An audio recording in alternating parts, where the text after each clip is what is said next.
Entonces, muy buenas tardes, mi nombre es Jorge Laguna. ¿Sí, comenzamos? ¿Sí? El día de hoy vamos con la sesión número 4, que va a girar en torno a la poesía y la mujer. El ciclo de poesía, como ustedes muy bien saben, está centrado en la obra de La Generación Sin Nombre, de Cobo Borda, ¿no? Pero sobre todo La Generación Sin Nombre. Sobre Cobo Borda hicimos una sesión específica hace 15 días, pero lo que vamos a hacer durante las 9 sesiones, nos faltan 5 por delante, es abordar un tema, una cuestión muy tematológica, y a partir de ese tema tratar de ver cómo se inserta ese tema en la poesía de esta generación. Entonces, el día de hoy vamos a hablar sobre, bueno, vamos a hablar un poquito, perdón, se fue la imagen. Sobre esta generación. Ya habíamos hablado hace 8 días sobre la importancia de la literatura, de la poesía erótica. Hicimos un gran recorrido, leímos, compartimos, y ustedes, digamos que se acercaron un poco a la obra de esos escritores a partir de eso que hemos denominado como lo erótico, y hablamos un poco sobre la pornografía y esa gran distinción que puede ser como tan cercana, ¿vale?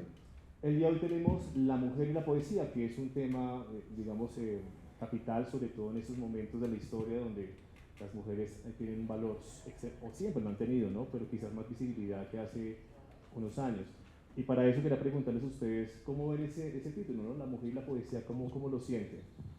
Para comenzar a hablar un poco sobre esa noción entre la literatura y la mujer, o la mujer y la poesía. ¿Cómo lo sienten? ¿Cómo ven esa reflexión? ¿Cómo ven esa asociación? ¿Alguien quiere participar? Pues yo realmente no. Sí, dale. Pues yo realmente no soy, no es que sepa mucha poesía, pero las pocas veces que yo pues he leído poesía siempre lo he asociado como a los hombres, la verdad. No he escuchado nunca, no conozco la primera autora femenina, entonces es un campo bastante desconocido para mí, la verdad. Es interesante lo que acabas de decir, porque es muy cierto, ¿no? Dentro del imaginario de la poesía, es más, de la literatura como tal, pareciera que todos fueran grandes señores bigotones y muy grandes y muy gorditos, ¿sí? Pero casi mujeres no escuchamos en el panorama. Quizás ustedes hacen como el recorrido en la escuela o en la universidad y van a encontrar uno que otro. ¿Alguien quiere comentar algo más sobre esa relación? ¿Sí? ¿Cómo lo ven? Tal vez me hace pensar mucho en, digamos, en la mujer como figura de la poesía, o sea, como uno de los elementos de la poesía como musa, pero también la mujer como autora, ¿sí? Digamos, siento que se puede ver desde esos dos puntos. Qué chévere lo que acabas de decir, porque hace 8 días estábamos hablando sobre la noción de lo erótico, y muchos escritores o los poetas que leímos acá tenían una visión de lo erótico a partir del objeto sexualizado de la mujer. ¿Se acuerdan un poco de esa sesión? Y una de las discusiones era finalmente eso, no es la mirada de lo erótico a partir de un hombre, ¿no? La mirada de un hombre. Pero claramente la mujer tiene una visión totalmente diferente, ¿no? Por diferentes dimensiones. Y acabas de decir una cosa que es muy interesante, y es que quizás las mujeres en este momento están pasando de ser objetos estéticos, de apreciación, para ser musas, como se denominaba en la antigüedad, a ser obviamente protagonistas en el proceso de escritura, ¿no? Uno habla mucho de la escritura femenina en este momento de la historia, pero quizás hace 100 años era más difícil, ¿no? Tenemos muchos casos de escritoras que con seudónimos escribían, ¿no? Con nombres de hombres, valga la aclaración. Sí. ¿Alguien quiere comentar algo más sobre esa relación? ¿Cómo la ven? Sí.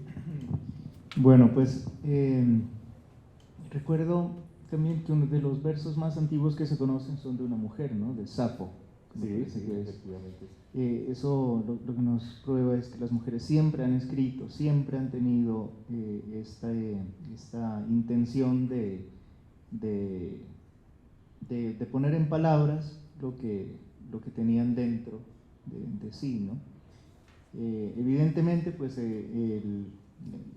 ha estado un poco por debajo de la superficie, no solo la poesía femenina, sino también la literatura femenina, la música femenina, todo pues ha existido siempre, pero debajo de la superficie. Entonces, hoy en día, pues creo que al habernos dado cuenta de esto, creo que vivimos un momento de transición, ¿no? Donde se ha empezado a escarbar en la historia para ver qué encontramos, y se han encontrado cosas maravillosas.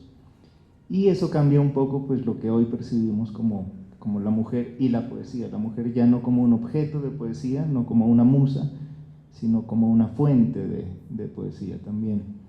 Y hojeando un poquito lo que estaba viendo aquí, pues María Mercedes Carranza, que escribe mucho sobre este país y sobre las cosas tan terribles que han pasado en este país. Y el hecho de ser mujer, pues creo que cambia el punto de vista totalmente, ¿no? Porque la mujer ha sufrido y ha vivido los eventos en nuestro país desde un punto de vista diferente, como cuidadora del soldado que va a pelear, como madre del soldado que nunca vuelve, como cabeza de familia que cría a los niños por su cuenta porque el padre no está, un padre ausente. Y eso pues nos da, es testimonio también de que es un punto de vista diferente también, ¿no? Sí, es una cosa, acaba de dar muchas luces sobre lo que vamos a hacer el día de hoy, y hay uno en particular, es que pareciera que la poesía o la literatura femenina habla sobre lo íntimo, ¿no? Y yo no sé hasta qué punto sea cierto, o sea, yo siento que muchas obras literarias escritas por mujeres hablan de lo íntimo, pero también de lo universal. Pareciera que hay una especie de sesgo al momento de decir que los hombres hablamos de los grandes temas de la humanidad y las mujeres de las microhistorias, ¿no? De las pequeñas historias particulares o la cuestión sensitiva, sensible. No estoy tan de acuerdo, creo que las mujeres tienen de todo un poco, ¿no? Y claramente lo digo porque cuando escuchamos esta clase de eventos como acaba de contarnos sobre ser madre, ser hija, ser hermana, ser parte de la violencia que hay sistémica en muchos lugares del mundo, pues claramente están siendo parte de la dimensión pues, política y social del país, ¿no? Y del mundo. Creo que tiene mucho por dar y creo que lo hacen. Lo que pasa es que quizás por diferentes eventos culturales también ha sido muy difícil y hasta apenas empezando a ser reconocido. Pero bueno, también es una cuestión que tiene que ver con ellas mismas. También, sí, claro. Ellas han levantado la voz y han manifestado toda esa clase de cosas porque el patriarcado, pues bueno, no le interesa bastante esa visión. ¿Alguien más quiere comentar algo? Buenas tardes. ¿Sí? Bueno, además pues compartiendo un poco lo que decían, siento que además la poca poesía que he leído tanto de mujeres o de hombres, un poco las mujeres tienen una inspiración, no digo yo de temas más sensibles, sino digo yo de un tema más, exactamente, un poco más universal en cuanto a que es más complicado encontrar una poesía de una mujer, por ejemplo, dirigida hacia un hombre, pero sí dirigida al amor, por ejemplo, que es más complicado, pero no tiene un cuerpo, digámoslo así, físico. Porque, exacto, es como más centrarse en lo que están viviendo, a sus emociones y a lo que está viviendo el mundo, porque por ejemplo acá hay poemas que no solamente hablan sobre sus emociones, sino sobre realidades sociales, y no a una persona específicamente. Como que es muy normal encontrar grandes poemas de hombres dirigidos a su musa precisamente, a una mujer. En cambio ellas no le ponen cuerpo, simplemente le ponen como su vida, su experiencia a lo que están viviendo. Claro, yo creo que lo más universal es la emoción, lo que nos hace humanos finalmente es ser sentimentales, sensibles, sensitivos, ¿no? Esa capacidad de transmitir emociones y empatía. Más allá de los grandes discursos, de lo racional, creo que lo pasional y finalmente lo emocional es lo que nos mueve, ¿no? Como seres humanos. Si alguien más quiere comentar algo como para dar inicio a la sesión. ¿Sí? Buenas tardes, ¿cómo estás? Bien, ok. Creo que hemos dado el punto de varias cosas. ¿Quieres decir algo? ¿Yo? Sí. No. Oh, bueno, sí. Sí. Creo que en la historia en general ha sido muy difícil que la voz de la mujer venga a darse a conocer. Tanto María Mercedes, de los poemas de acá de María Mercedes, igual hubo un gremio muy potente, que hablamos de la generación sin nombre, donde predominan mucho los hombres, ¿no? En general siempre predominan mucho los hombres, qué feo. Pero en este caso, ver a María Mercedes, encontrar otras escritoras, por ejemplo, ahorita viendo allá en una de estas salas de exposición que hablamos de Cobo Borda, también encontramos como todo este gremio de escritores que incluyen a Gabriel García Márquez, a Mario Vargas Llosa, muchísimos que resuenan mucho, pero también si uno entra a ver más la historia se da cuenta que también hubo mujeres escritoras que se dieron a la tarea de empezar a conocer y a dar a conocer no solamente parte de la historia, sino también ese sentir y esta acción poética, que creo que aparte de ser una acción poética, es una acción muy revolucionaria. Como voy a alzar esta voz como en modo de revolución a través de la poesía. Y eso ya es muy poético y es también muy bello de ver. Y me gusta que sean ustedes las que hablen, porque a veces los hombres hablamos mucho, ¿cierto? Y creo que la sesión de hoy creo que es el momento para que entre todas y todos también podamos construir ese sentido poético de lo que es la vida y lo que es el arte como tal, ¿no? Una visión que para muchos es muy femenina, ¿no? El arte tiene una pulsión femenina muy fuerte. La creación literaria tiene una pulsión femenina, de hecho. Entonces, vamos a hablar un poco sobre esa relación, y para eso pues vamos a comenzar pues hablando un poco de eso, ¿sí? Como la generación sin hombre era una generación de muchos hombres, ¿no? Como tú acabas de decir, ya lo hemos hablado en las otras sesiones, Daniel Bonet, bueno, José Luis Díaz Granados, Cobo Borda, pero las mujeres en esa primera fotografía en el 68 están ausentes. De hecho, las dos escritoras que vamos a hablar el día de hoy, aunque hacen parte y están presentes, son reconocidas un poquito después, ¿no? Y eso es bien interesante, sobre todo por la gestión cultural de una de ellas, que ustedes ya han apuntado, que es María Mercedes Carranza. Entonces, bueno, las dos escritoras fundamentales, creo que son el centro, digamos, de esa generación sin nombre de la escritura femenina, son Marta Canfield y María Mercedes Carranza. María Mercedes Carranza, ustedes la conocen muy bien, creo que es una de esas escritoras que todos en algún momento de la vida, en Colombia y en Bogotá, hemos escuchado, ¿cierto? ¿Alguien sabe algo de ella? ¿Alguien quiere compartir algo sobre ella? Sin miedo. ¿A alguien le gusta la poesía o a alguien no la conoce? A ver, cuéntanos. Bueno, yo a María Mercedes Carranza la conocí por su poemario El canto de las moscas. Y pues me encanta ella, me encanta la relación que tiene como con el tacto, con los sabores en su poesía. Tiene como una mirada muy fina y muy juguetona, pues de lo que es la vida, de lo que es el dolor, y nada, eso me gusta de ella. Recuerdo mucho esa fotografía, y tengo esa fotografía como en una postal, y otra que tiene el manuscrito o el poema de hay otra forma de vivir esta vida, Pernadete, me caí, bueno, es que un vivir un desamor, ¿no? Como hay otra forma de vivir un desamor, me encanta. Y ya. Sí, muy bien, gracias. Pero hay otros, bueno, hay más elementos sobre la propia vida de ella, ¿no? ¿Han escuchado lo que le pasó a ella, su vida, sus búsquedas? ¿No? ¿Está que lo dice? Siente una mirada que está que lo dice. Ella atraviesa muchos momentos de violencia y bueno, de tragedia, como por esa época del país. Entonces ella vive,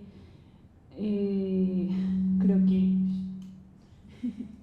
el hermano se suicida, no sé si es el hermano o el esposo, o lo matan al esposo, no me acuerdo muy bien.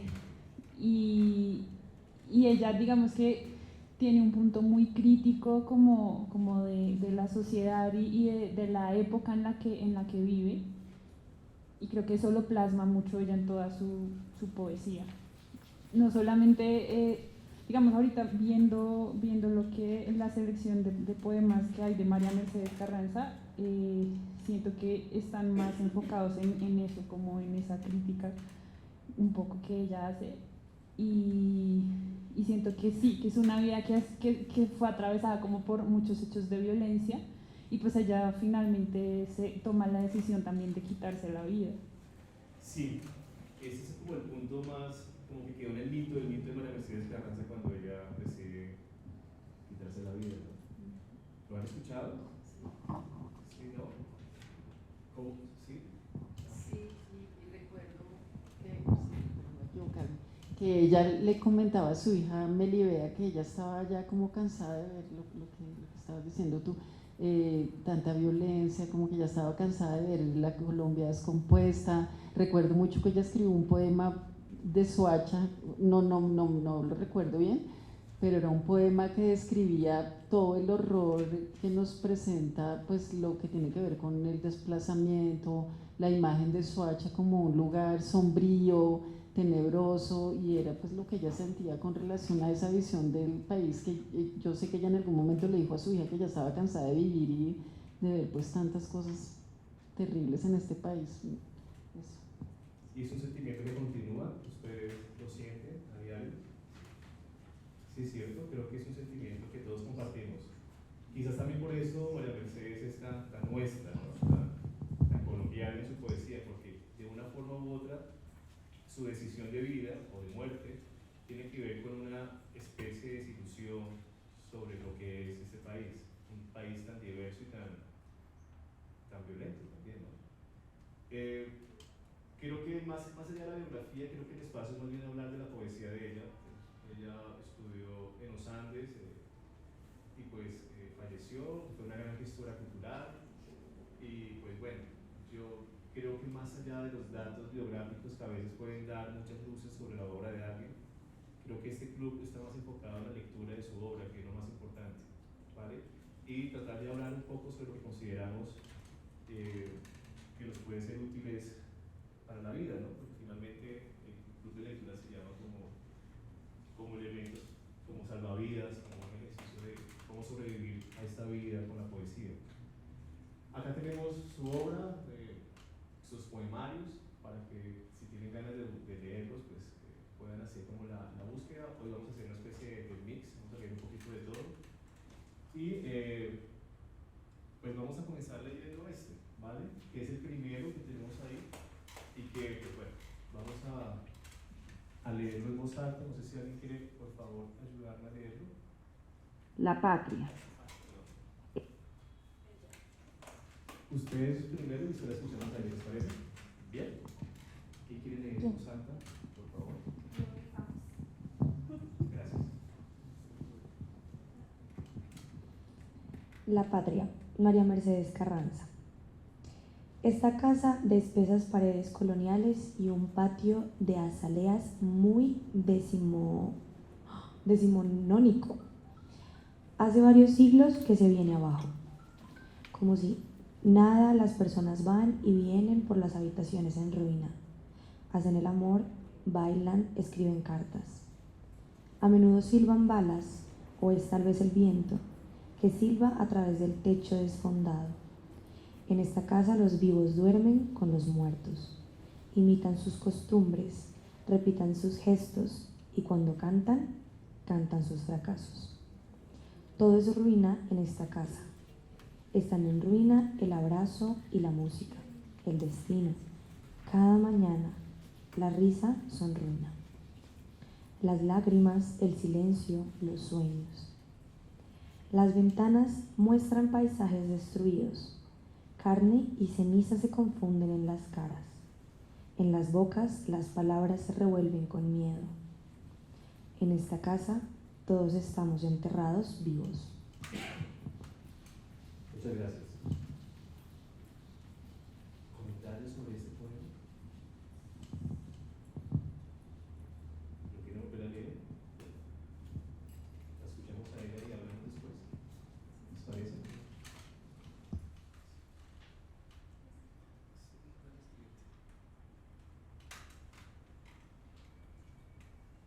La patria.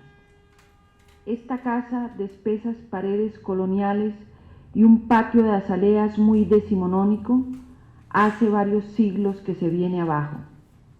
Como si nada, las personas van y vienen por las habitaciones en ruina, hacen el amor, bailan, escriben cartas. A menudo silban balas, o es tal vez el viento que silba a través del techo desfondado. En esta casa los vivos duermen con los muertos, imitan sus costumbres, repiten sus gestos y cuando cantan, cantan sus fracasos. Todo es ruina en esta casa.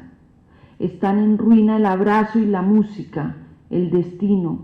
Cada mañana las risas son ruina, las lágrimas, el silencio, los sueños. Las ventanas muestran paisajes destruidos. Carne y ceniza se confunden en las caras. En las bocas las palabras se revuelven con miedo. En esta casa todos estamos enterrados vivos.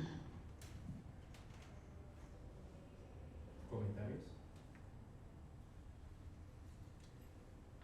¿Quieren decir algo? Están muy tímidos. Sí, total. Yo creo que el título dice mucho, ¿no? La patria. O sea, como el hilo conductor que muchas veces a Colombia atraviesa es la violencia. Y hablar de violencia en Colombia es hablar de una historia muy fuerte y que a menudo se vuelve, o también se ha vuelto muy normalizada, pues. Y creo que María Mercedes Carranza logra desde sus letras darle un tinte a esto de voz, ¿no? Como de que creo que es por ello que esta generación también marca mucho. Y el hecho de que sea desencantada, difícilmente van a escribir de las mariposas amarillas. y pues como del hecho de ser como colombianos y conocer la historia hace pesar todo esto, ¿no? A mí me hace pensar mucho en la casa de mis abuelos, que es una casa colonial. Entonces es una casa en la que precisamente está el patio, están esas ventanas súper grandes, está toda esta historia que también atraviesa las personas de mi familia que han fallecido allí y que nosotros seguimos habitando esa casa y esa historia. Nosotros vivimos habitando una historia muy potente de Colombia y que como jóvenes también empezamos a hacernos como cargo de ella de una manera diferente y también muy conscientes de ella. Creo que esto nos narra de una manera como muy fuerte, como esto que impacta tal vez que se ve en lo superficial, en lo material, es apenas una similitud para dar cuenta de cómo impacta en las ruinas de nuestro propio ser, ¿no? Como en lo que queda de nosotros y vivimos como personas, así como la patria se vive, así como nosotros podemos ser patria y sentir todo esto en ruinas. Eso me parece fabuloso y como el hecho de darnos como esta mnemotécnica pues de llevarnos a una casa o de pronto una finca o los abuelos o los bisabuelos que conocen mucho más de antemano esta historia, que la han vivido y que además nos dejan a nosotros unas paredes coloniales. Súper, sí. ¿Vas a decir algo? Bueno, cuando ella habla aquí de la casa, yo me imagino más que una estructura de paredes y de techo. Me imagino un país que se está desmoronando y que es tan común y tan cotidiano que se desmorone que ya no se sabe si lo que se escucha es el sonido de la guerra o es el sonido de las cosas que ya están huecas. Entonces valoro mucho la manera en la que representa un país herido que poco a poco pierde la magia y el encanto que se supone que deben tener la esencia de las cosas. Súper, sí. Chévere. ¿Y qué comentar algo más? Gracias. Pues no sé, ahí como que me surgen como varias ideas de dos contrapuestos que digamos siempre se ha visto socialmente, digamos en Colombia, que es cómo tomamos las cosas siempre por el lado positivo a pesar de lo que estamos viviendo, pero si al tomarlas por el lado positivo puede ser ignorar lo que está sucediendo. Y esto digamos va mucho con el dicen como habitan en las ruinas, hacen el amor, bailan, escriben cartas, ríen, cantan, pero siguen estando en las ruinas. Entonces es como, no se sabe si es que es como aún así disfrutar la vida, de decir, sí, estamos mal, estamos en las ruinas, pero seguimos bailando y cantando con el otro, o preferimos hacernos los ciegos y seguir la vida como nos lleva, sin darnos cuenta que estamos en la ruina realmente. Y haciendo una similitud con lo que acaban de compartir, que me parece sumamente valioso, que se normalice tanto un hecho que ya no se sepa qué es lo que se está escuchando. Y eso es muy normal, digamos, en algunos sectores de Colombia, que uno está es como, espere, ¿qué estoy escuchando? ¿Es pirotecnia? ¿Son disparos? ¿Qué es lo que está sonando ahorita en la calle? Entonces es como que se vuelva tan normal que se pueda comparar el sonido de una bala con el sonido del viento, al menos en este poema, que se vuelva tan cotidiano como el chiste, digámoslo así, que surge en el viento. Entonces, sí. Chévere, ¿no? Han salido varias cosas. ¿Alguien quiere apuntar algo más? Bueno, me parece impresionante este poema porque creo que es un dibujo muy perfecto de la patria como esta tragedia ineludible. Me parece maravilloso como pone, por ejemplo, lo decimonónico. El siglo XIX fue cuando se empezó a formar la patria, ¿no? Y vemos que realmente hasta hoy este poema sigue totalmente vigente porque la patria no ha logrado formarse del todo. Sigue Colombia siendo un país donde es difícil hablar, ¿no?, de una identidad colombiana. ¿Qué es ser colombiano, ¿no? ¿Qué es pertenecer a esta patria? Es muy difícil. Y sí, pues esa contradicción de pues mencionar el inicio de la patria en el siglo XIX y al mismo tiempo decir que lleva siglos, en plural, varios siglos desmoronándose. Entonces, un país que sí, me gusta esa como sensación un poco entre resignación y pesimismo, muy alejada de lo que mencionaba ahorita, ese optimismo que nos inculcan desde niños, ¿no?, que somos el país más feliz del mundo, bla, bla, bla. Y esta es una visión totalmente diferente, ¿no?, del país, tal vez un poco más realista, Sí, o bastante más realista. Es interesante porque igual lo que estamos hablando también tiene que ver con cómo el poeta o cómo esta poeta en particular coge un elemento que es la casa y lo vuelve una gran metáfora de lo que viene siendo el país, ¿no? Pero quizás también la casa sirve para poder connotar el cuerpo, ¿no?, la corporalidad. Finalmente el país es un gran cuerpo, un cuerpo mutilado también, ¿no?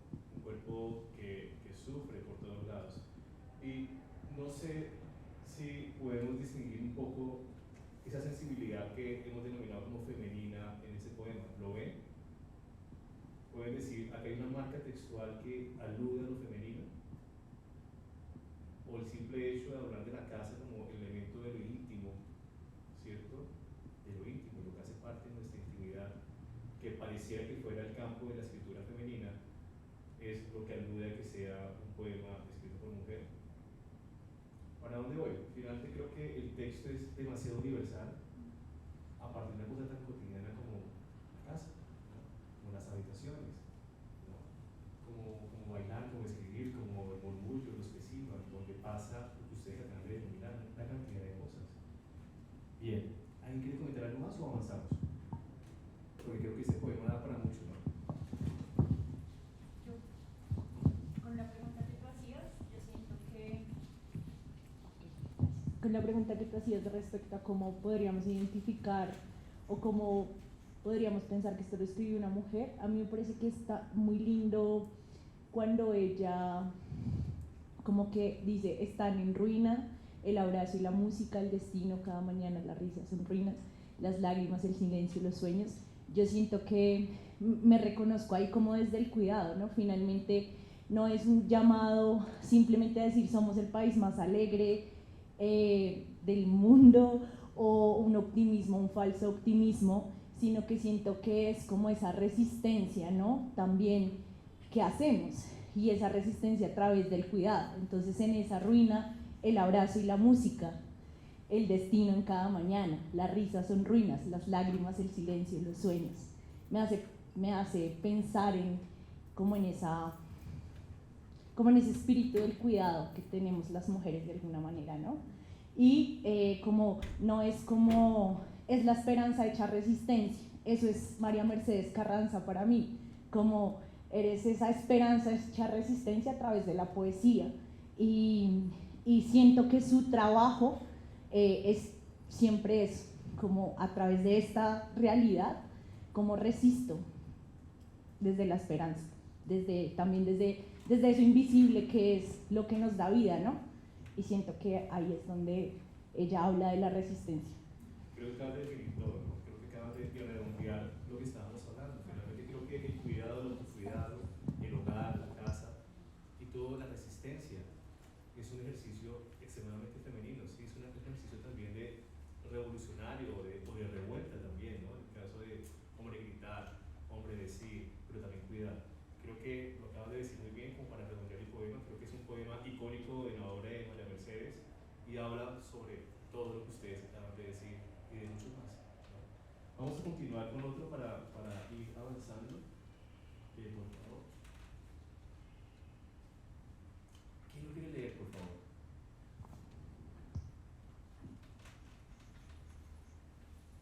¿Voluntarios? Bien, gracias.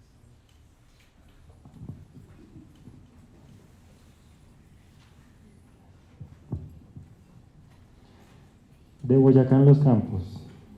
Allí, sentado, de pie, a caballo, en bronce, en mármol, llovido por las gracias de las palomas y llovido también por la lluvia, en cada pueblo, en toda plaza, cabildo y alcaldía estás tú. Marchas militares con coroneles que llevan y traen flores, discursos, poemas, y en tus teatros y en tus retratos el porte de un general que más que charreteras lucía un callo en cada nalga de tanto cabalgar por estas tierras, y más que un físico a lo galán de Hollywood, tenía el ademán mestizo de una batalla perdida. Centenarios de tu primer diente y de tu última sonrisa, cofradías de damas adornadas, adoradoras, y hasta guerras estallan por disputarse un gesto tuyo. Los niños te imitan con el caballo de madera y la espada de mentira. Te han llenado la boca de paja, Simón, te han vuelto estatua, medalla, estampilla y hasta billete de banco, porque no todos los ríos van a dar a la mar. Algunos terminan en las academias, en los pergaminos, en los marcos dorados, lo que también es el morir. Pero, ¿y si de pronto, y si quizás, y si a lo mejor?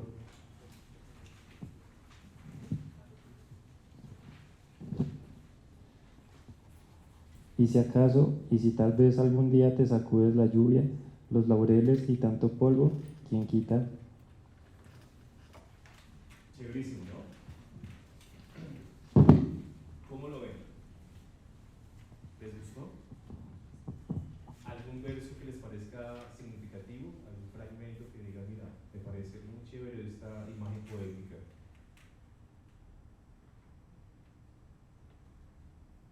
¿No? ¿Ah? ¿Sí? La de la boca de paja me parece muy diciente, ¿no? Te han llenado la boca de paja, Simón. Pues es una referencia a Simón Bolívar, ¿no? Evidentemente como estatua, estampilla, medalla, billete de banco, ¿no? Y Bolívar como ese ideal, pues, de la América total.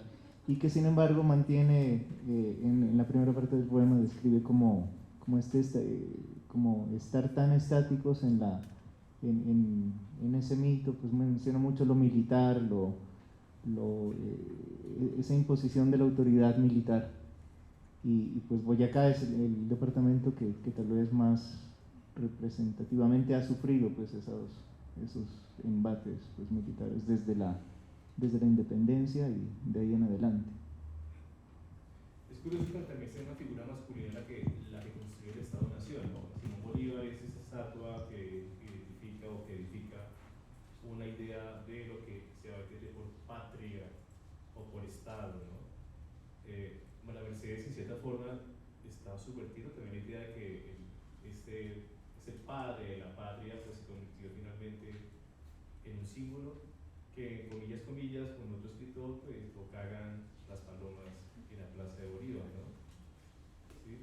Y creo que hay un desencanto también sobre cómo las ideas se vuelven algo inerte, ¿no? Una piedra en un país que finalmente pues pareciera que aún sigue en el siglo XIX, como dice ella. ¿Sí?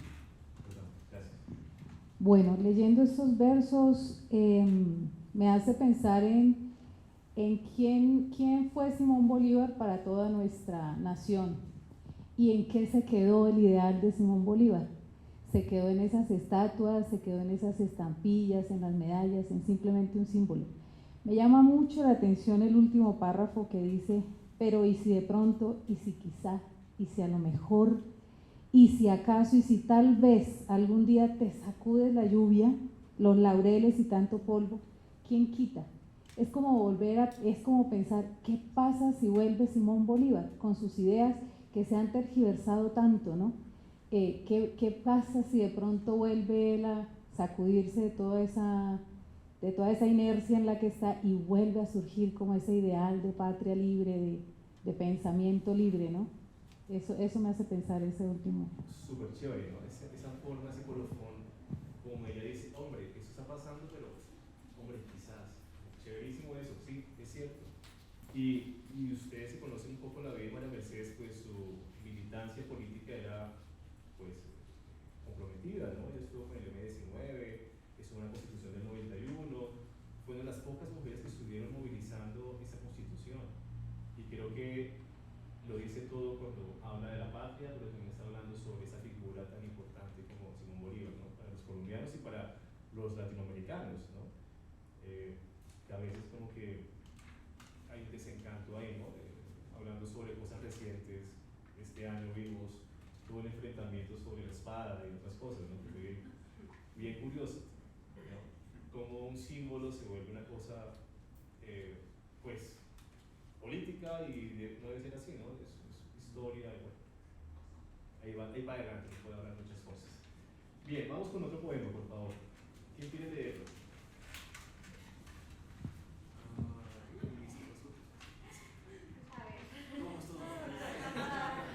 ¿Por fragmentos les parece? Sí, vamos por fragmentos. El primero. Bogotá, 1982. María Mercedes Carranza.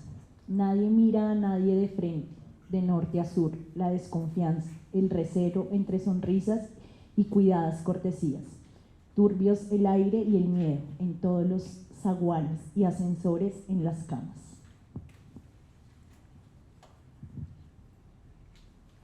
Una lluvia floja cae como diluvio, ciudad de mundo que no conocerá la alegría.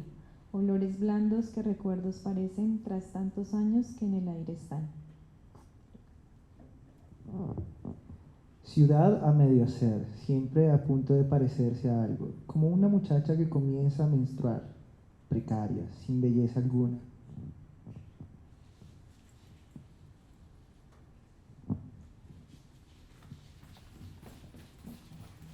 Patios decimonónicos con geranios, donde ancianas señoras todavía sirven chocolate. Patios de inquilinato en los que habitan calcinados la mugre y el dolor. En las calles empinadas y siempre crepusculares, luz opaca como filtrada por cementinas, láminas de alabastro. Ocurren escenas tan familiares como la muerte y el amor. Estas calles son el laberinto donde he de andar y desandar, todos los pasos que al final serán mi vida. Grises las paredes, los árboles, y de los habitantes el aire de la frente a los pies. A lo lejos el verde existe, un verde metálico y sereno, un verde patinir de laguna o río. Y tras los cerros tal vez puede verse el sol, y la ciudad que amo se parece demasiado a mi vida. Nos unen el cansancio y el tedio de la convivencia, pero también la costumbre irreemplazable y el viento.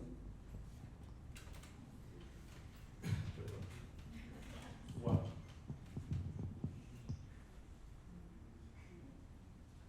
¿Quieren comentar algo en ese momento?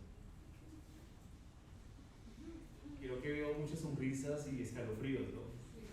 Sí, yo sentí como corrientazo de qué hermoso, ¿eh? Y qué triste, y qué bello. Me parece súper oportuno, porque hoy que venía para acá, digamos que venía con tiempo y dije pues voy a caminar porque tengo mucho frío y si camino como que entro un poquito en calor. Y estaba caminando aquí por el lado del Mambo, del museo, y me detuve a mirar, como que ahí hay un paisaje muy bonito, ¿no? Entre el parque y los edificios altos. Y dije como uno casi nunca, o sea, uno como ciudadano, en medio de tanto caos y de tanto afán y de tantas cosas, uno casi nunca se detiene a mirar la ciudad en donde uno vive. Y yo creo que como bogotanos, o bueno, como, no solo como bogotanos, porque Bogotá tiene personas de todos lados, vivimos una relación como de amor y odio con nuestra ciudad, ¿sí? Como que, pucha, odio tanta gente, odio tanto tráfico, pero pues a mí me encanta mi ciudad, o sea, a mí me encanta Bogotá caótica, me encanta, digamos, el ritmo en el que hay que vivir, porque en ese ritmo y en ese caos uno encuentra muchas cosas y muchas historias. Entonces, a lo que iba es a eso, como que me gusta mucho lo que dice, como en este laberinto es la ciudad en la que tengo que vivir y es como mi vida, ¿sí? Entonces, yo relaciono mucho esta ciudad también como con lo que es la vida, que a veces es hermosa y tiene cosas lindas y a veces es como, ay, madre, qué pereza existir, ¿sí? Entonces me gusta mucho, me parece súper oportuno además para ese momento como en el que me detuve a mirar como mi ciudad, o sea, qué frío tan hijo de madre que tengo, pero qué ciudad tan linda en la que estoy, qué paisaje tan bonito que puedo disfrutar.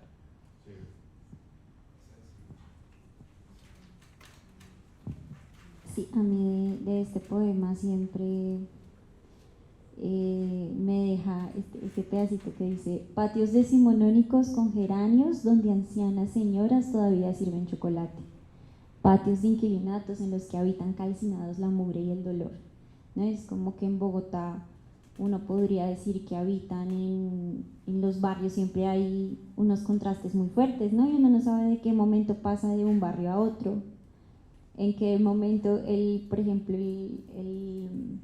el estrato si puede estar cambiando o no, y cómo cambias tú en ese contraste, ¿no? Y entonces pienso aquí lo mismo, aquí en el Mambo está este espacio súper bonito, pero uno mira un poquito más allá y hay personas viviendo debajo del puente, y entonces es como esa sensación de no saber cómo habitar también Bogotá, de cómo habita uno un laberinto si estás y no puedes estar en el laberinto. Bueno, es como que siempre estás buscando la salida al laberinto. Entonces eso, pues pensaba de este poema, ¿no? Cómo habita uno en medio de tanta ruina y tanta belleza al tiempo, a la vez, ¿no? Y cómo uno sobrevive a eso. Hay como un acercamiento a la ternura también en todos sus versos, sí. Bueno, digamos que yo no tenía la intención de hablar, pero me dieron en el corazoncito, como Bogotá, porque defenderla es difícil, ¿sí? Y defenderla con personas que quiero mucho y de afuera es muy difícil, porque me encanta una frase que dice: la ciudad que amo se parece demasiado a mi vida. Nos unen el cansancio, el tedio de la convivencia, pero también la costumbre irreemplazable y el viento. Y yo creo que Bogotá se vuelve íntima a cada uno de nosotros, así no seamos de acá. Y bueno, yo sí soy de acá, ¿sí? Así no sean de acá. Y yo sé que muchas veces entra la lucha de, bueno, Bogotá tiene tal cosa y yo no iría acá y yo no estaría acá, y me choca Bogotá y pasa esto, pero Bogotá tiene su romance. Es un romance que toca descubrir adentrándose en esos laberintos donde exige andar, donde exige luchar un poco. Y no se trata tampoco de romantizarla, la diferencia del romance a romantizarla en ese caso, porque Bogotá en este momento, por ejemplo, hoy está bastante golpeada. Y porque es una ciudad que, por ser capital, aborda muchas de las problemáticas nacionales. Hablamos de descentralización y centralización también, y terminan todos cayendo acá por culpa de un Estado que termina generando donde Bogotá se vuelve el único epicentro de todas las problemáticas, donde no debe ser así. Y no estoy diciendo si eso no ocurriera, Bogotá no sufriría, sino Bogotá se vuelve contadora de historias de todo esto que ocurre. Entonces yo la voy a defender siempre, pero también que espero que todo el mundo se logre enamorar de Bogotá con el caos que lleva a Bogotá, para que se vuelva un espacio cercano, en donde cuando tenga que volver a Bogotá no tenga que mirarla con odio y con recelo, sino pueda volver con amor a esa ciudad.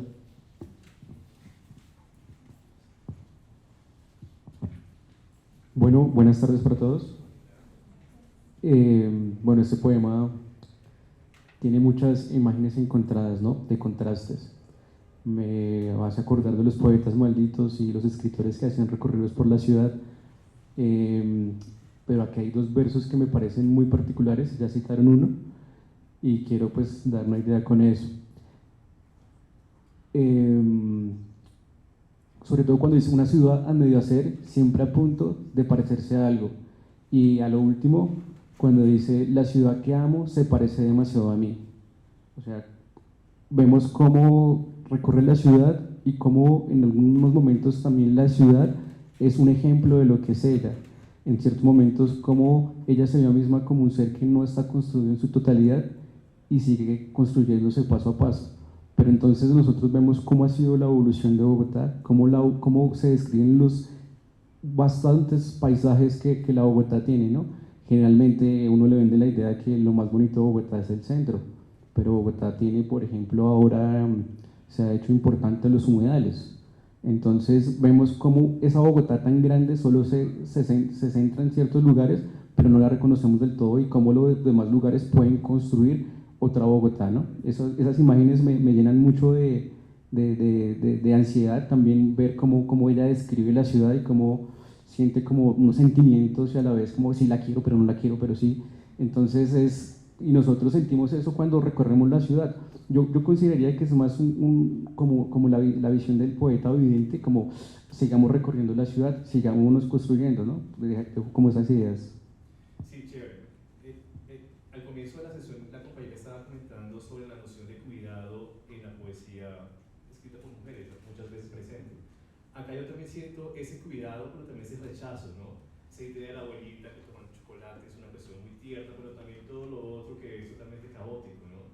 Creo que María Mercedes juega entre esas dos dimensiones, y creo que ustedes lo han dicho muy bien, ¿no? Como que esa dimensión dentro de lo íntimo, lo cercano, lo emocional, pero también lo que a veces también genera mucho ruido y que no nos deja avanzar. Y hay otra imagen que pues, digamos que quisiera solamente comentarla por encima. Dice, ciudad a medio hacer, siempre a punto de parecerse a algo, como una muchacha que comienza a menstruar, precaria, sin belleza alguna. Y es una imagen que es fuerte, ¿no? Pero también es bella. ¿Cómo lo ven ustedes? Controversial, ¿por qué? Ay, ya, porque creo que o sea, habla como de un prejuicio también. O sea, claro. va, apenas tú lo lees y es como, pues no, yo como mujer, pues no necesariamente tiene que ser de esa manera.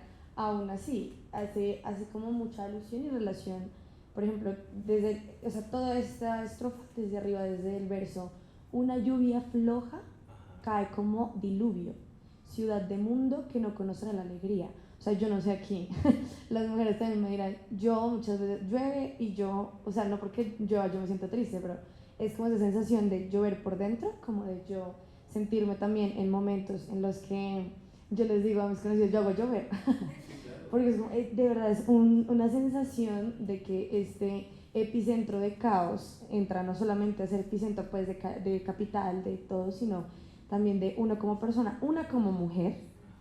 No necesariamente porque seamos precarias sin belleza alguna, sino porque es de prejuicio, ¿no? De que, o sea, también está este mito y muchas de estas creencias donde inicia la mujer a menstruar y ella debe ser escondida. O sea, esto es caótico, es tenaz, da pena, o sea, y es casi que se convirtió en un tabú, ¿no? Y hasta ahorita estamos hablando, bueno, ahorita años atrás también, de que esto deje de ser un tabú para poder convertirlo en algo que es muy de uno y que es algo que se ve en muchas cosas y en muchas vainas de nuestra vida. O sea, todas esas me siento muy identificada con Bogotá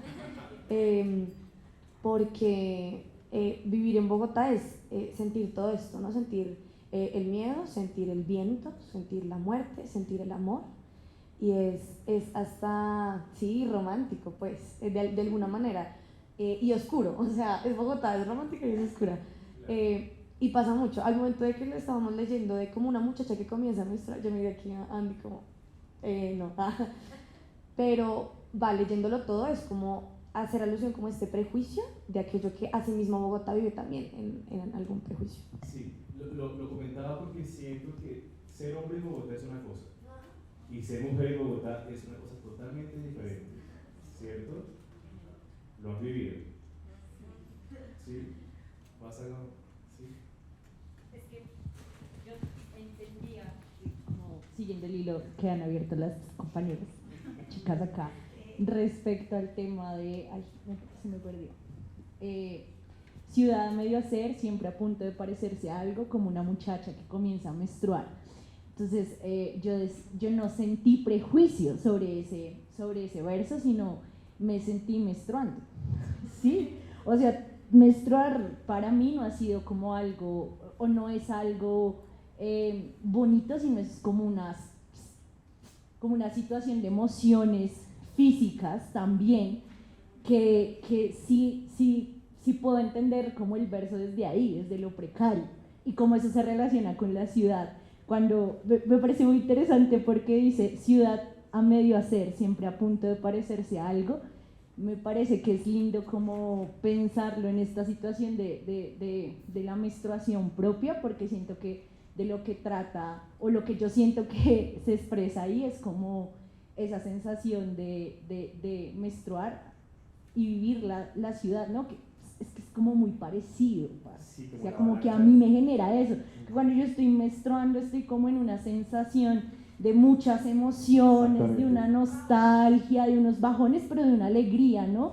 Como es un montón de cosas rarísimas. Entonces siento que hacer la alusión a ella, también para mí el texto fue como, uy, pero lo puedo entender desde ahí, como no desde el prejuicio ese que tú narras, sino lo entendí como desde la propia introspección de qué implica menstruar y eso cómo lo veo a través de la ciudad, ¿sí? Y digo como Bogotá se puede parecer a menstruar. Claro, Bogotá puede ser eso, sí. Vale. Pues, bueno, pues a mí sí me genera conflicto ese. Pues soy hombre, empezando por ahí. Empecemos por ahí, es que los hombres no experimentamos eso de la menstruación y no vamos a tener nunca, digamos, ese momento que es tan significativo que para muchas es como traumático y para otras es como, oh sí, llegué. ¿Sí? O sea, los hombres no experimentamos eso, pero vivimos alrededor de eso. Lo entendemos con distancia. Tratamos. Ojo, dije entender, no comprendemos, es diferente. Tratamos un poco y precisamente cuando una chica comienza a menstruar, digamos que estamos como en la misma paridad de edad cronológica, no lo entendemos. ¿Y qué pasa cuando una chica comienza a menstruar y está en su época en la cual está departiendo con hombres que jamás van a menstruar y que no lo van a entender? Pues ¿qué pasa? La chica empieza a sesgar porque ella ya empieza a ver la vida de otra forma, empieza a sentir la vida de otra forma. Los chicos seguimos como todavía en un mundo de juego, de diversión, de cierta cosa, y entonces se vuelve la chica algo, no sé, como que empieza a tomar distancia. Si no son primos, ya uno no tiene cabida ahí, a no ser que uno sea un poquito mayor. Y pienso que Bogotá a veces se comporta así. Yo creo que sí. Sí, o sea, yo sí siento que, hombre, hombres y mujeres nos parecemos en muchas cosas, pero nos diferenciamos en otras tantas, ¿sí? Y eso es importante. Creo que lo interesante de la poesía es cómo nos podemos entender algunas cosas como esto, pero quizás no logramos adimensionar lo que le puede pasar a una mujer en Bogotá entre su periodo de menstruación, ¿no? Que es el frío, ¿no? Esos micromachismos, el frío es una cosa impresionante, las mujeres cómo sufren con esto, y nosotros los hombres como relajados y como que no pasa nada por la vida. Lo que sí quiero que veamos es que finalmente la poesía de esta gran escritora nos está haciendo hablar sobre una cosa cotidiana, ¿sí? De la vida, de las mujeres, y una cosa particular es que hablar de la menstruación en un poema no parece tan sencillo, ¿no? Sobre todo en la época, ahorita digamos que es muy normal. Corta ahí, ¿sí? Es, bueno, como la última idea, porque me ha parecido genial cómo este simple verso ha suscitado tantas opiniones desde las perspectivas de cada uno. Y yo lo veo de esta manera. Una mujer cuando tiene su primera menstruación, cuando es su menarquia, su primera menstruación, no es niña y no es mujer. Entonces, por eso ella dice, está a medio hacer. Exactamente. ¿Sí? Entonces, ni es niña ni es mujer, está ahí como en un punto medio, y Bogotá nunca va a estar completa, ella misma lo está diciendo. Nunca. Todo el tiempo está transformándose, adaptándose a las cuantas personas están llegando, a todas las situaciones sociales que se van presentando, siempre se va a estar adaptando, entonces nunca va a estar entre aquí y allá. Eso, de esa manera lo vi cuando pensando en esa primera menstruación de la mujer. Y por otra parte también se podría ver, yo soy madre y para mí la menstruación para mí significaba que tengo el privilegio de generar vida, de crear, de generar vida, pero no la creo, la gesto, la llevo, y eso para mí era algo muy bonito, y mis 2 hijos son mi mayor orgullo, y partir de que porque yo soy mujer, yo menstruaba, yo tenía todas las posibilidades de ser madre, y lo fui. Entonces, también la menstruación no sería como algo difícil de ver para mí, porque lo veo de esa manera. Me gusta mucho como todos los puntos de vista desde la perspectiva que tiene cada uno. Sí, y creo que tienes toda la razón con la, o sea, la imagen es una comparación entre lo medio hecho, lo acabas de decir muy bien. Sin embargo, también suscita una discusión amplia sobre lo que implica ser mujer en la ciudad y también la visión un poco de los hombres, ¿no? Que pareciera que fuera muy lo contrario, pero aquí estamos conviviendo. Chévere, chévere. Sí, perdón. No, yo también me hizo pensar también la parte del verso de la menstruación, exactamente eso, que es una adolescente en la que no se define, incluso antes, hace mucho tiempo, bueno, todavía sigue pasando, a un adolescente se le critica mucho, a una mujer adolescente, y las tías y la familia dicen, no, es que está como feíta y está como dicen, como desaliñada, y como que sí, está creciendo, y entonces, no, es que eso ya seguramente se va a desarrollar y se va poniendo bonita, sí, eso lo decían antes, ¿no? Entonces es eso, esa ciudad que nunca se sabe en qué va a terminar, y siempre lo que dice la compañera está en construcción permanente, como bueno, cuando llega la adolescencia, pues no se sabe qué va a pasar. Súper, sí, gracias. Qué chévere, sí. Tienen toda la razón. Qué maravilla. Así es esto. Bien, vamos a continuar porque si no, no alcanzamos. Pero vamos a leer muy rápidamente esos poemas, porque si se han dado cuenta, la transición que hemos hecho en la poesía de María Mercedes Carranza habla desde la patria, que ya lo hablamos un poco sobre estas casonas, luego pasamos un poco sobre esa idea de Simón Bolívar o la estatua, ¿no? Lo patriarcal también un poco, si lo quieren ver así, y cómo las ideas también se comienzan a deteriorar y que ojalá algún día vuelvan a surgir. Y finalmente para poder después hacer la comparación entre el cuerpo, su cuerpo, con una idea de ciudad que está, bueno, que está en crecimiento, pero que también está en caos total, siempre. Aquí tenemos otro tipo, bueno, otro poema de ella. ¿Alguien quiere leerlo, por favor? ¿Sí? Aquí, ya, gracias.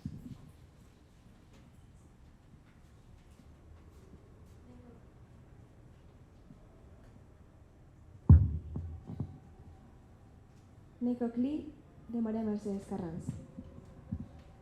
Quizá el próximo instante, de noche, tarde o mañana, en Necoclí se oirá nada más el canto de las moscas.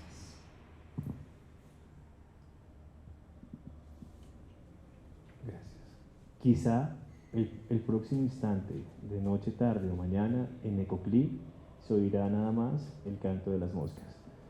Una cosa increíble de la literatura y del arte es que, aunque tiene un contexto de creación, hay un momento determinado en la historia en que ella se sentó a escribir esto. Ustedes han visto por noticieros lo que está pasando en esta parte del país, ¿no? ¿No? ¿Alguien sabe qué está pasando en Necoclí? ¿Sí? que en estos momentos es un punto crítico porque están llegando muchos migrantes que tratan de pasar como por el tapón del Darién hacia Norteamérica, por Centroamérica. Entonces ya están llegando a un punto de saturación y ya hay hasta tráfico de personas precisamente tratando de buscar esa parte de pues, llegar como al puerto donde permanecen estacionariamente, pero pues que se vuelve permanentemente gracias a la gran afluencia y a toda la crisis de transporte que hay en estos momentos. Es interesante porque el poema fue escrito hace más de 20 años, ¿sí? Y ella vio algo en Necoclí cuando habla el canto de las moscas, ¿no? Las moscas es un símbolo en su último poemario muy importante. Y cuando uno habla de Necoclí, pues quizás no sabe mucho sobre ese maravilloso pueblo en el Antioquia, ¿no? Es en el Urabá antioqueño, hermoso de hecho, ¿no? Y que en ese momento está pasando por una crisis bien extrema. Y lo que quiero hacer alusión es cómo finalmente se actualiza la poesía, ¿no? O sea, creo que por más que fue escrito hace muchos años, uno lo lee y yo, hombre, con mi conocimiento contemporáneo, cercano del mundo, le doy un significado quizás diferente al de ella, pero muy cercano, ¿sí? Y eso me parece bien interesante. ¿Alguien quiere comentar algo sobre esto o avanzamos? ¿Sí? Vamos con el siguiente, ¿vale? Necoclí. Ahora vamos con este. ¿Alguien quiere leerlo, por favor?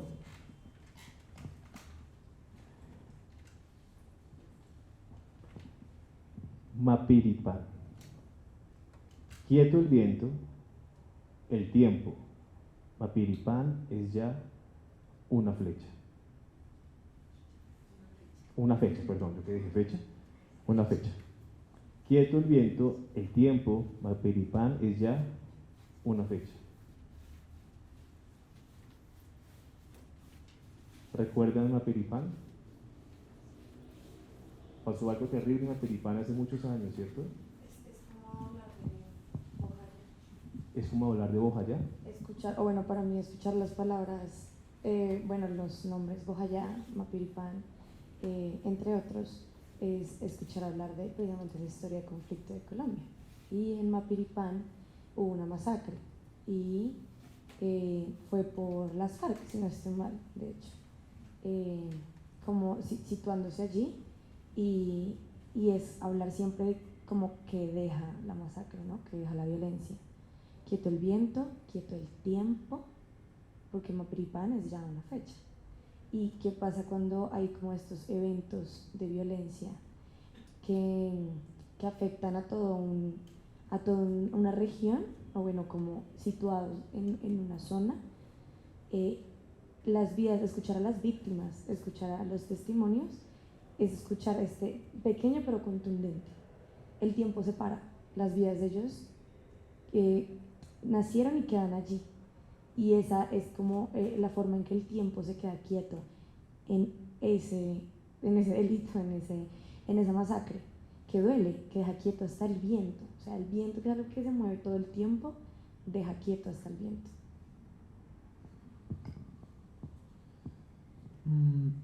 Como desde otra perspectiva, tal vez puede ser precisamente desde cuando ya pasa, como cuando ya se aquieta el viento, digámoslo así, cuando ya el tiempo pasa, ya las tragedias o lo que precisamente dolía tanto y que hacía sentir que todo el país estaba junto porque, mejor dicho, pasó esto, ya se vuelve solamente una fecha.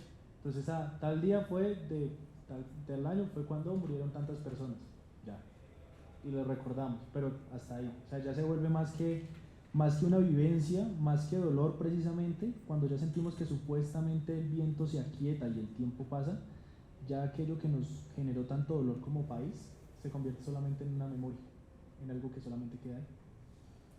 Ojalá fuera memoria, se vuelve un número, ¿cierto? Una estadística. Una estadística, sí. Muchas gracias. Vamos con el siguiente para terminando con María Mercedes. Tenemos otro así súper fuerte. ¿Quién quiere leerlo, por favor? Dadeiva. El río es dulce aquí en Dadeiva y lleva rosas rojas esparcidas en las aguas. No son rosas, es la sangre que toma otros caminos. Fuerte. Fuertísimo. O sea, impresionante cómo hace esa analogía entre cosas súper hermosas como son las rosas a lo que llega a ser la sangre. Como lo más... Bueno. La bella, ¿no? Bueno, es historia de Colombia un poquito, ¿no? La historia gris, oscura, sangrienta. Bien, vamos con el siguiente para ir avanzando, por favor. Ani, por favor. Gracias. Ituango. El viento ríe en las mandíbulas de los muertos. En Ituango, el cadáver de la risa.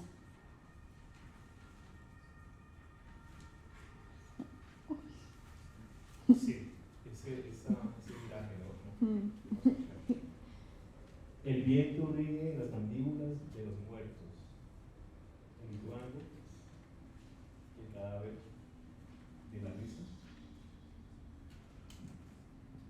¿Fuerte? Sí. Bien. Vamos con el siguiente, que ya lo han comentado por acá, que es un clásico ya. ¿Alguien lo quiere leer, por favor? ¿Cómo? Soacha, María Mercedes Carranza. Un pájaro negro husmea las sombras de la vida. Puede ser Dios o el asesino. Da lo mismo ya. Un pájaro negro husmea, ¿cierto? ¿Lo puedes leer otra vez, por favor? Un pájaro negro husmea las sobras de la vida. Puede ser Dios o el asesino. Da lo mismo ya.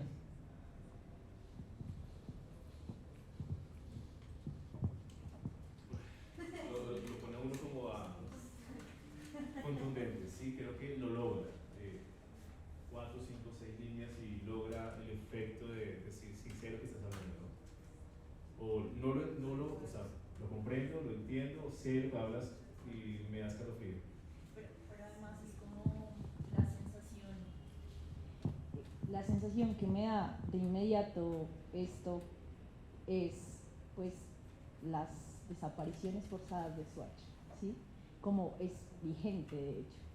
Claro. ¿Sí? Y es algo que pues está atravesado para muchos de nosotros como bueno, ¿y cuál es el papel de la juventud en Colombia? ¿Cierto? Y un poco leerlo a través de esta pequeño párrafo es triste, y es triste pensar que es vigente. Sí. Esa es mi reflexión, es triste para mí pensar que esto no es un retrato de una Colombia que ya pasó, sino es un retrato de una Colombia viva, y es doloroso. Sí, y es una contradicción lo que yo siento con esos poemas, porque por un lado siento el valor estético de la obra, porque entiendo que se actualiza con la relectura en cada momento histórico, ¿no? Ese poema fue escrito hace más de 20 años y supimos lo de los falsos positivos hace más de 10, 12, 15 años, pero lo cierto es que por ese... ¿Sí? Sí. Digo, como en el debate público, claro. Esas temporalidades, pero creo que entre claro. La población no era... No, sí, no era una cosa que no se supiera, estaba ahí. Sabía perfectamente cómo funcionaba. Claro. Entonces, desde lo estético chévere porque el poema existe y perdura, pero desde lo político siento que hay una dimensión ética que me carcome, ¿sí? De sentirme atrapado en esa ciudad o en ese país que tiene de todo un poquito. Ay, Dios mío, continuemos, ¿sí? Sí, solo como un pequeño comentario, y es precisamente como inician sobre el tema del pájaro negro, sí, que en distintas culturas puede significarse precisamente los dos. Sí. Que en unas culturas pues es parte de un tótem, es algo sagrado, algo que puede traer fuerza, que sería Dios, pero por otros, para otra cultura es la muerte y es mala suerte. Y ahí es como un pájaro negro, que es algo que puede significar lo que sea, es como ya después de todo lo que hicieron, porque ya es las obras de la vida, ya ni siquiera es vida, es como ya no importa ni siquiera cualquiera de los dos que llegues mal, al final ya pasó. Sí, es lo más duro, es lo más duro. Bien, ay Dios mío, vamos con esta para ver si le damos más sentido a la vida un poco hoy. Este se llama Oración. Oración, María Mercedes Carranza. No más amaneceres ni costumbres, no más luz, no más oficios, no más instantes, solo tierra tierra en los ojos, entre la boca y los oídos, tierra sobre los pechos aplastados, tierra entre el vientre seco, tierra apretada a la espalda, a lo largo de las piernas entreabiertas, tierra, tierra entre las manos ahí dejadas, tierra y olvido. ¿Mejoró? Estamos entrando más. Bien. Me encanta porque la suspensión de la incredulidad se mantiene, ¿no? Hay como que un ejercicio de conexión. Chévere. ¿Alguien quiere comentar algo? Sí, bueno, los que hemos leído esos versos, me llama mucho la atención como ella en un verso tan pequeño da un mensaje tan grande. Lastimosamente, de cada una de nuestras ciudades, de nuestros municipios que ella escribió, dejó una imagen muy, muy difícil para uno, pues pienso yo que desde el dolor que nos produce lo que sucede, esas cosas que suceden en nuestra patria, ella lo escribió. Y mira que pensábamos que con eso íbamos a tener un vuelco en la mirada y nos dejó peor, porque habla de la muerte, o sea, está hablando de la muerte. Y sin embargo lo bautiza como una oración, pero está hablando de que ya no va a haber más, o sea, solo tierra hay por los oídos, por todos lados, pero dice tierra y olvido, o sea, es difícil cuando uno se olvida de sus muertos. Uno no se debe olvidar de los muertos, uno siempre debe mantener el recuerdo, o por lo menos desde el respeto que se tiene hacia ellos, no permitir ese olvido. Ahí no deberíamos llegar, a que fuera solo tierra y olvidarse de la gente. Uno no se debe olvidar de sus muertos. El canto de las moscas, ¿cierto? Bueno, yo lo veo desde otro punto de vista.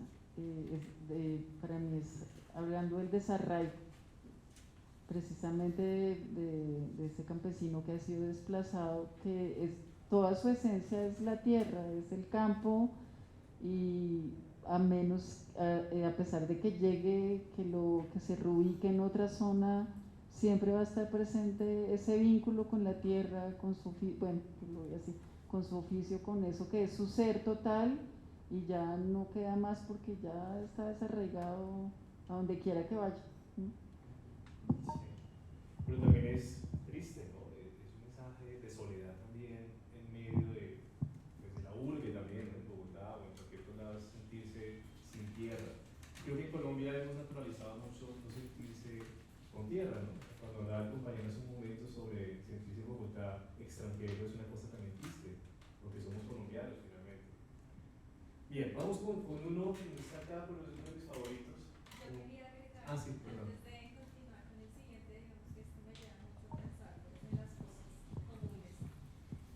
Inmediatamente cuando menciona lo de los pechos aplastados, ¿no? Entonces no está hablando solamente como de un solo individuo el que se enterró, sino a muchos, ¿no? Y esa tristeza, digamos, cuando dice los olvidados de la tierra y el olvido, pues no por un olvido, digamos, voluntario, porque hubo muchos desaparecidos, entonces llevó a eso, ¿no? A no poder encontrar los cuerpos de estas personas, entonces ese olvido que se nos obligó de alguna u otra manera. Eso quería agregar. Gracias. Fuerte, fuerte. Vamos con uno que me gusta bastante, no está en las copias, está acá al frente. Alguien, por favor, como para que me tenga el registro un poquito y se hará como María Mercedes. ¿Alguien quiere leerlo, por favor?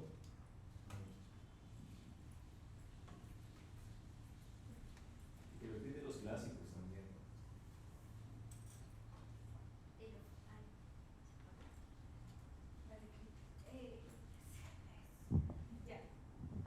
Este es más feliz. El oficio de vestirse. De repente, cuando despierto en la mañana, me acuerdo de mí. Con sigilo abro los ojos y procedo a vestirme.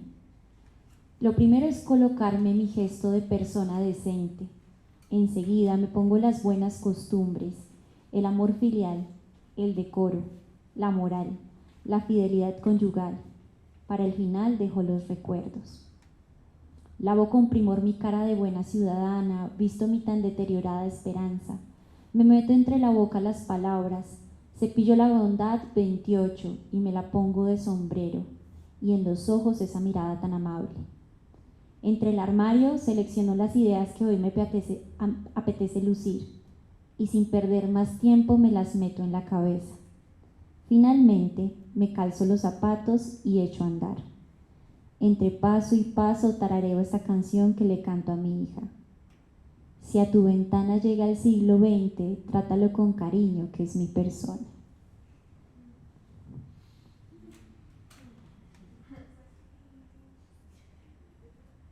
Hermoso, ¿no?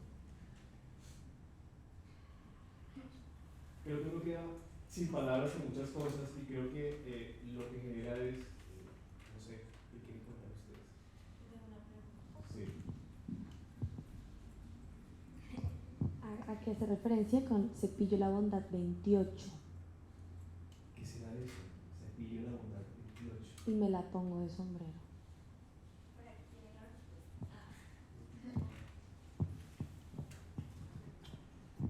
A mí me parece que ella está haciendo como una especie de inventario de esas cosas que nos permiten vivir, ¿no? Y nos permiten vivir en una sociedad a la que tenemos que responder con ciertas cosas, ¿no? Y entonces tenemos los dientes, entonces me imagino que es la bondad 28, pero puede haber una bondad como el colmillo, no sé cómo es que se nombran los dientes, ¿sí? Un nombre, ¿no? Un número. Entonces, dice, sí, como cuando uno le revisa los dientes y dice, molar no sé qué, tienen un número. Bueno, el punto es, es que a mí me parece que uno podría tener una bondad 14, una bondad 12, ¿sabes? Y hace parte de todo ese inventario, ¿cuál pienso yo, no? Como, ¿cuál es la bondad 28 y que te la pongas de sombrero?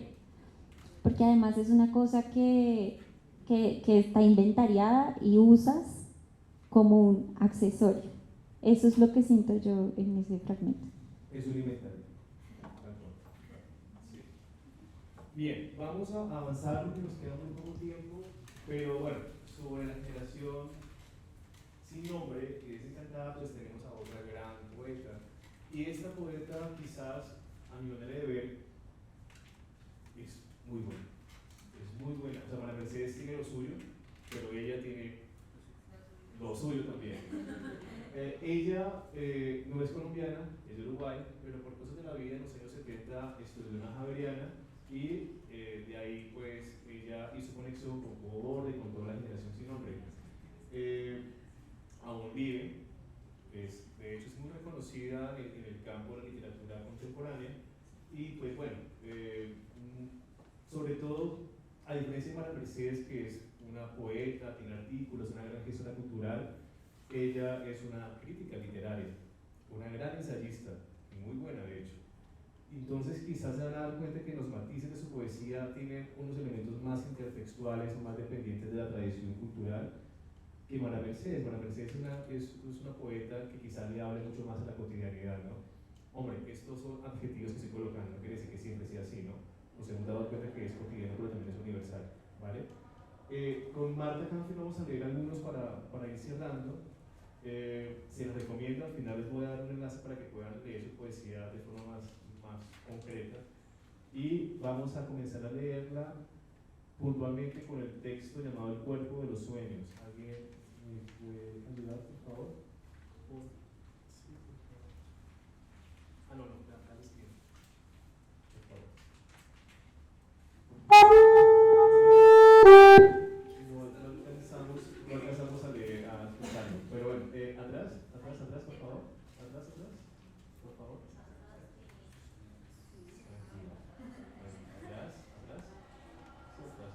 Voy a solamente a referenciar un poco su obra poética y de ensayo, muy por encima. Ahí van a encontrar cosas bien chéveres. Siguiente, por favor. ¿Y quién quiere leerlo? El cuerpo de los sueños. Estamos con María Mercedes, ¿eh? Vamos a ver. El cuerpo de los sueños. Detrás de una imagen de reflejos cruzados veo la silueta de tu cuerpo. Tu cuerpo está en mí y mi deseo se nutre de tu imagen, hasta volverse cuerpo en ti. Fuera de mí, inalcanzable, ardiente imán de sueño, que constante aspira a transformarme en un cuerpo y constante regresa a la inacible materia de su origen. Todo mi cuerpo así desaparece, ardiente, ya, y fundido, confundido con tu sueño. ¿Qué tal? Otro registro totalmente diferente. En María Mercedes tenemos como dos momentos de una poesía muy larga a finalmente una mucho más concreta, ¿no? Que depende mucho también de la construcción colectiva, de lo que sabemos nosotros de Necoclí y de los pueblos, ¿vale? Creo que ella está hablando sobre qué, ¿cómo lo ven? ¿De qué está hablando Marta Cáncer en ese poema?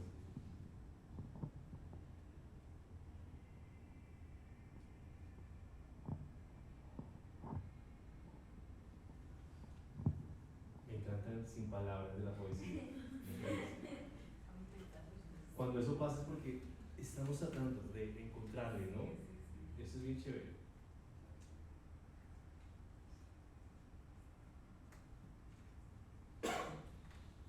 ¿Alguna idea? ¿No? No. De hecho, sí, es porque, pues, o sea, hablan otra vez del cuerpo, entonces nos devolvemos a la sesión pasada, pero no en ese sentido de más profundidad, sino de como más romántico, y habla más romántico, y es como ese verso me marcó mucho que decía, y mi deseo se nutre de tu imagen hasta volverse cuerpo en ti, es como se vuelve en un solo cuerpo, entonces es como más lindo. Sí, cambia mucho a lo que hemos visto últimamente. Con María Mercedes sobre todo. Bien, vamos a leer el siguiente para, por favor. ¿Quién lo quiere leer, por favor? ¿No lee entre todos? ¿Lo leemos? Listo, gracias. Sí. Susana.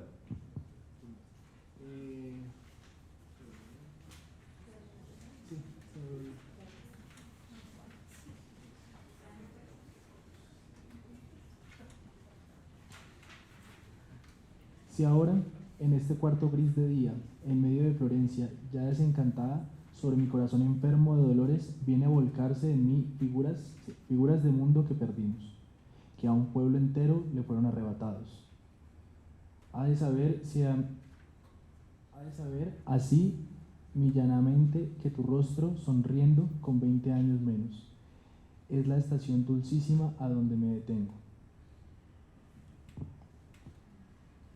Porque en la calle llueve y mi cachorro duerme, porque me pesa el aire y quiero detenerme, porque me niego a revisar los días de la furia, a sentir la humillación, las penas o el fracaso.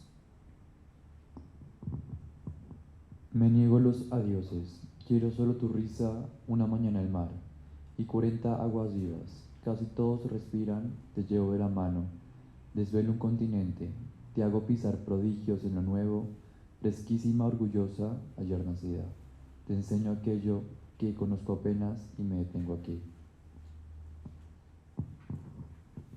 Susana, hermana lejana, y me detengo aquí, husmeo el sol y el agua que rompen esta arena, husmeo el aire cálido de enero que comienza, giro un poco y me echo.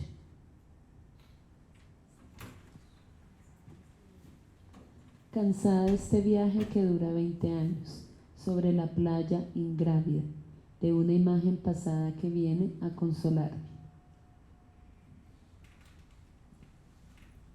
Largo, extenso, ¿les gustó? Es melodioso, ¿no? Se dan cuenta que hay una musicalidad muy intencional en sus palabras. En María Mercedes pareciera que es mucho más contundente, ¿no?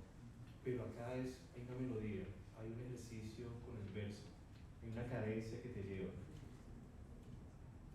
Es como una canción, sí. Es más implícita, sí. La de María Mercedes es mucho más explícita, sí, tienes razón. Bien, vamos con tiempo me están haciendo ojos. Bien, vamos a ver. Si ahora en este cuarto gris de día, ¿Escuchamos? Escuchémoslo. ¿Listo? A petición del público.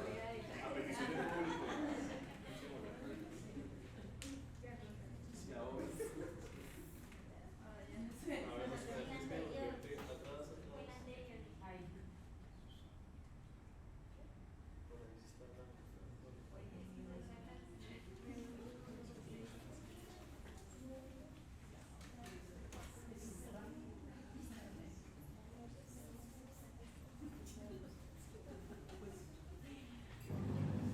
Si ahora en este cuarto gris de día, en medio de Florencia ya desencantada, sobre mi corazón enfermo de dolores, viene a volcarse en mil figuras el mundo que perdimos, que a un pueblo entero le fuera arrebatado, has de saber así, muy llanamente, que tu rostro sonriendo con 20 años menos es la estación dulcísima a donde me detengo, porque en la calle llueve y mi cachorro duerme, porque me pesa el aire y quiero detenerme, porque me niego a revisar los días de la furia, a resentir la humillación, las penas o el fracaso.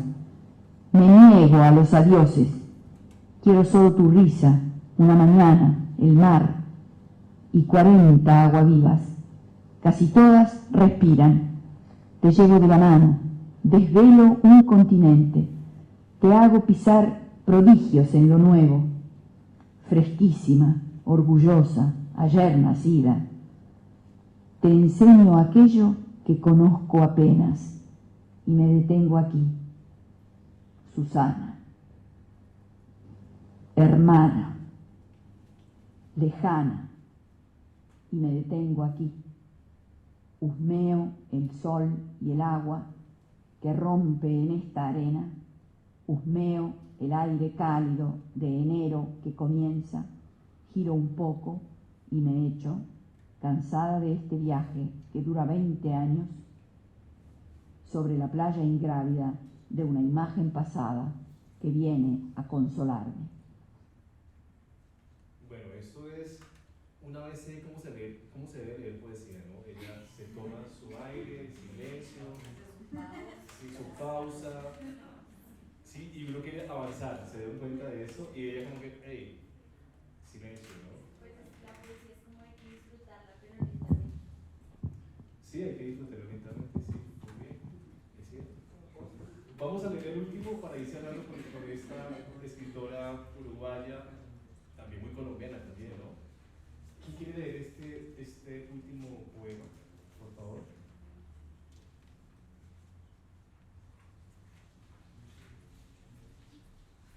Es en cuenta, en este caso, la estructura de los versículos, ¿no? Cómo están desplazados. También hay una intencionalidad ahí visual. Bueno. Ojo porque la tienes grande, la tienes difícil. Ya sabes cómo se lee. Lento.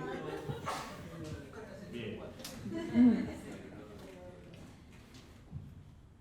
Despojados, Marta Canfield. El olor de tu tierra y de tu piel, y el movimiento lento, previsible, de tu cuerpo, como el ciclo del día caminando despacio hacia la luna, que llenando el espacio de tu cielo te desplaza y de nuevo se difunde con la calma plateada de tu luz no siendo, de tu existir sabiendo, de tu modo amoroso de encarnar, quién sabe si sabiendo, esa fuerza lunar que va buscando la semilla escondida y fecundando, despacio dilatando en el tiempo sin pausa de los años, el sentimiento cándido, la certidumbre insólita y magnífica de ser únicamente criaturas en vida por la vida. Un aplauso. Perfecto, lo leyó perfecto. Bien, bien, muy bien. Despojados. Con ese poema cerramos el día de hoy, Poesía y Mujeres. pasando por dos estados de ánimo, ¿no? Hemos pasado por la contención un poco de lo emotivo, de la tristeza, ¿sí? De la muerte, y aquí tenemos una oda finalmente a la vida, ¿no? A lo bello también, a lo cadencioso, a lo musical.